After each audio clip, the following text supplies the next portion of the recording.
পবিত্র কোরআনে আছে, পবিত্র কোরআন লৌহে মাহফুজে সংরক্ষিত আছে। এই লৌহে মাহফুজ কি, এ সম্পর্কে জানতে চাই। এটি হলো কোরআনের ভাষায় ওয়াকুল্লা শাইইন আহসাইনাহু ফি ইমামিম মুবিন,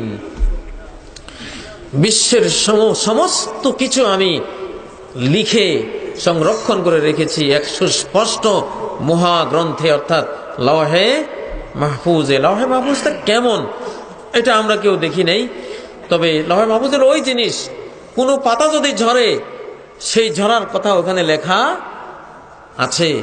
যে ধূলিকণাগুলি আমরা বেড়ার ফাঁক দিয়ে দেখি সূর্যের আলোতে, যে ধূলিকণাগুলি স্পন্দন করতেছে, প্রতিটি স্পন্দন ওই কিতাবে লেখা আছে, সেই অনুসারেই ঘুরতেছে।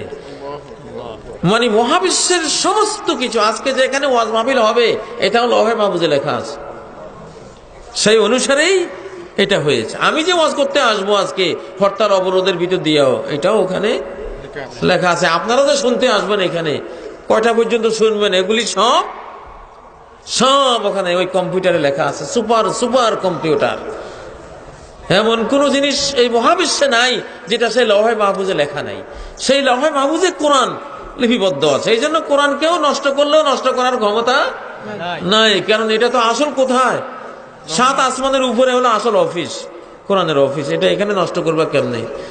আর কোরআন জ্বালাই দিলেও তো কোটি কোটি হাফেজের সিনার মধ্যে কোরআন লুকিয়ে আছে, কোরআন নষ্ট করার ক্ষমতা এজন্য কারণেই আমরা অনেক সময় পবিত্র কোরআন ধীর গতিতে পড়ি, আবার অনেক সময় খুব দ্রুত গতিতে পড়ি।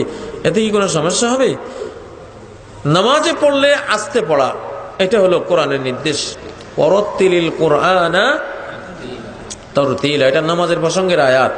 নামাজে কোরআন পড়ো ধীরে সুস্থে তারতিল সহকারে। আর এমনি নামাজের বাইরে হদর পড়া জায়েজ।